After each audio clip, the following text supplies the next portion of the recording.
नमस्कार दोस्तों, मैं मोहित स्वागत करता हूं इस वीडियो सीरीज़ में जहां हम बात कर रहे हैं प्रिंसिपल ऑफ प्रोग्रामिंग लैंग्वेज की। और आज का हमारा टॉपिक है generic sub programs. As we know, in function overloadings we are defining several functions with the same name by changing number of argument, type of arguments and order of argument. But the problem is that कि वहाँ programme का जो size है वो size change नहीं हो रहा है।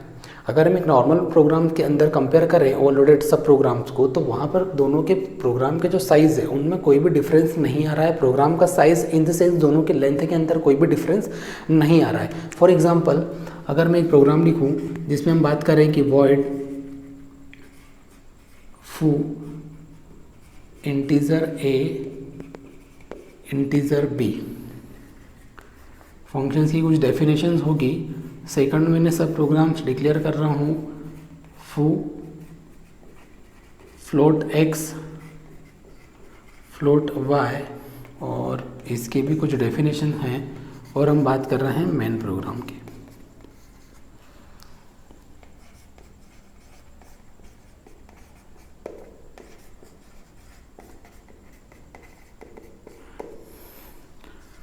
तो अगर इस सब प्रोग्राम्स की बात करें या फिर जो प्रोग्राम हमने बनाया है इसकी मैं बात करूं, तो यहाँ हम क्या कर रहे हैं, फू नाम का एक फंक्शन है जिसको हम ओवरलोड कर रहे हैं। और ओवरलोड कर रहे हैं और किस किस टाइप्स के आर्गुमेंट हम पास कर रहे हैं। एक इंटीजर टाइप्स के आर्गुमेंट हम पास कर रहे हैं और एक फ्लोट टाइप के आर्गुमेंट को हम पास कर रहे हैं। अब यहाँ पर क्या हो रहा है, फंक्शंस की ओवरलोडिंग हो रही है। अगर इसकी ओवरलोडिंग ना करते हुए अगर इसको मैं एक नॉर्मल प्रोग्राम में कन्वर्ट करने की कोशिश करूँ, तो यहाँ पर मैं ऐसा लिख सकता हूँ फू वन फू टू, और मैंने यहाँ 1 और 2 लिख दिया। अब ये हमारा एक ओवरलोडेड सब प्रोग्राम नहीं रहा, ये एक हमारा नॉर्मल सब प्रोग्राम हो गया है जिसके अंदर हम क्या कर रहे हैं, दो अलग अलग फंक्शंस की बात कर रहे हैं, एक फू 1 की और एक फू 2 की। अब आप देखो कि प्रोग्राम के लेंथ में अभी कोई साइज़ या लेंथ की हम बात कर रहे हैं तो लेंथ के अंदर कोई भी डिफरेंस नहीं आया है। पहले जब हम सब प्रोग्राम ओवरलोडेड की बात कर रहे थे तब भी हमारा लेंथ यही था, और अगर हम एक नॉर्मल प्रोग्राम की बात कर रहे हैं तब भी हमारा लेंथ यही है।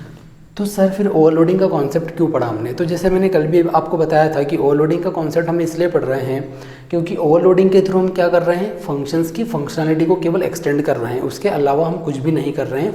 किसके थ्रू? एक हमने जब ओवरलोडिंग की बात करी थी उसके थ्रू। तो सर फिर प्रोग्राम के साइज़ को रिड्यूस करने के लिए हमको क्या करना पड़ेगा? तो अगर आप प्रोग्राम की साइज़ को रिड्यूस करना चाह रहे हो एक सिंगल एनवायरनमेंट के अंदर, एक सिंगल प्रोग्राम के अंदर, तो यहाँ आपकी हेल्प करता है टेम्पलेट।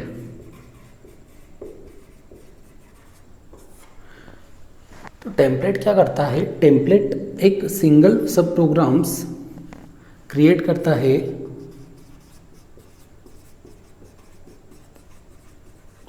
जो कि डिफरेंट टास्क को परफॉर्म करता है।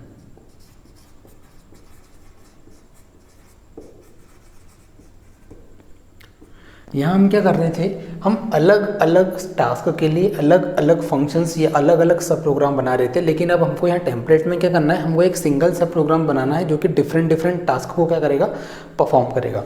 अब हम बात कर रहे हैं सब प्रोग्राम की, तो टेम्पलेट भी एक तरीके से सब प्रोग्राम ही होता है। वो कैसे होता है उसकी हम आगे बात करने वाले हैं। तो जैसे टेम्पलेट कि मैंने डेफिनेशन लिखी है, क्या करता है, it allows us to define या it allows us to design one functions for several family of functions. वही मैंने यहाँ बात करी है कि क्या अलाउ करता है कि एक सिंगल सब प्रोग्राम आप क्रिएट करो और उस सिंगल सब प्रोग्राम के थ्रू आप डिफरेंट टास्क को परफॉर्म कर सकते हो। वैसे ही अगर इस टेम्पलेट की बात करें तो इस टेम्पलेट को हम बोलते हैं जेनेरिक। ठीक है, इस टेम्पलेट को हम क्या बोलते हैं, जेनेरिक। और किसके कॉन्टेक्स्ट में बात कर रहे हैं, सब प्रोग्राम के कॉन्टेक्स्ट में, तो ये क्या हो जाता है हमारा जेनेरिक सब प्रोग्राम्स।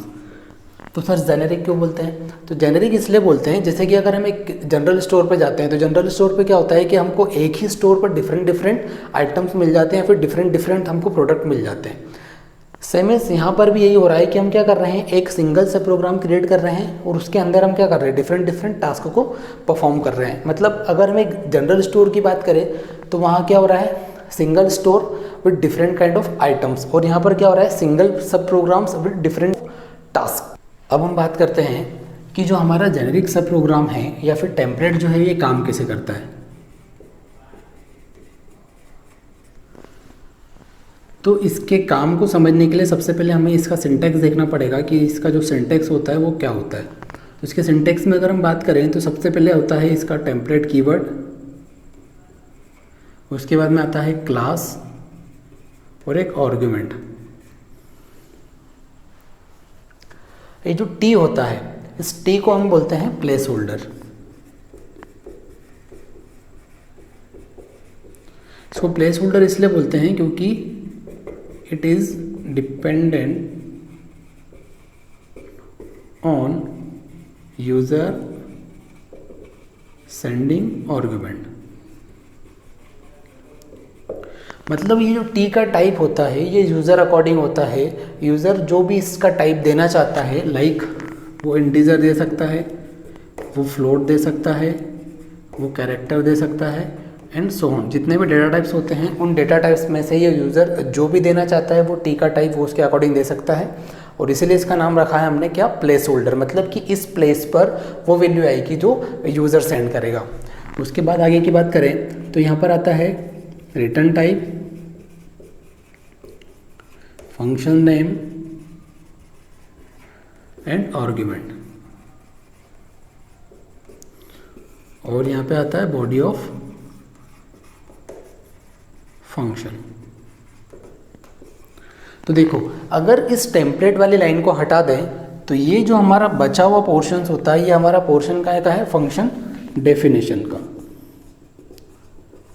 और इस फंक्शन डेफिनेशन को हम क्या बोलते हैं, सब प्रोग्राम।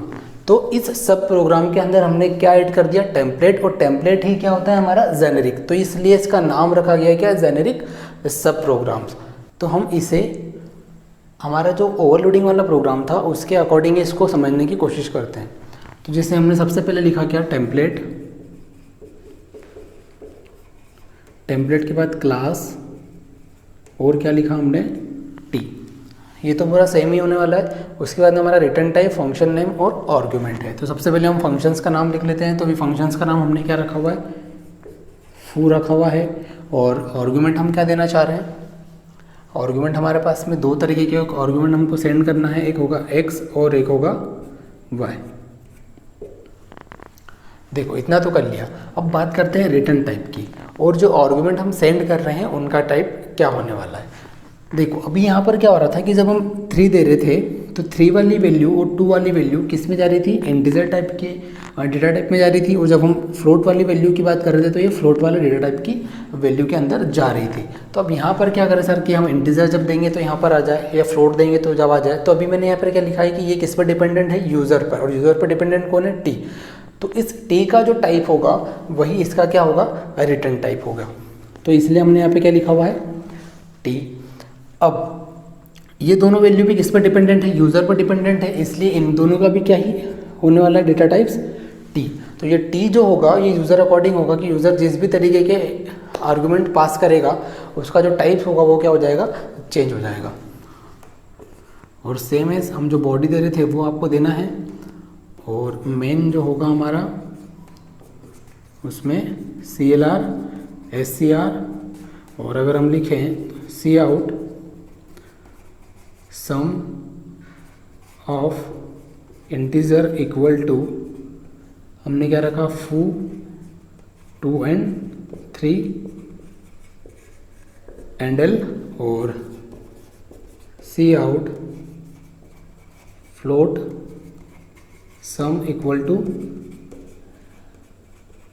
फ्लोट 1.1 और 2.1। तो देखो जब सम ऑफ इंटीजर करेंगे और फू 2 और 3 के साथ हम कॉल करेंगे तो 2 और 3 जो है वो किस टाइप की वैल्यू है, इंटीजर टाइप की वैल्यू है। तो ऑटोमेटिक इस टी का टाइप क्या हो जाएगा, इंटीजर। जैसे इस टी का टाइप इंटीजर हुआ, इस टी वाले का टाइप, इसका टाइप भी क्या हो जाएगा, इंटीजर। इसका टाइप भी क्या हो जाएगा, इंटीजर। इसका टाइप भी क्या हो जाएगा, इंटीजर। आप यहाँ लिख सकते हो रिटर्न x + y। सेम इसी तरीके से जब हम फ्लोट वाली वैल्यू को कॉल करेंगे तो टी का टाइप क्या हो जाएगा, फ्लोट हो जाएगा। और इन सभी टी वाले का साइज़ क्या हो जाएगा, यहाँ पर फ्लोट हो जाएगा। तो जैसा कि क्या लिखा हुआ है, हमने यहाँ पर अलग अलग फंक्शंस ना क्रिएट करते हुए एक सिंगल फंक्शंस क्रिएट किया हुआ है जो क्या कर रहा है, डिफरेंट काइंड ऑफ टास्क को परफॉर्म कर रहा है। ये हमारे 2 अलग अलग टास्क का है और इनके लिए हमने क्या किया है, एक सिंगल फंक्शन यहाँ पर हमने डिज़ाइन किया हुआ है।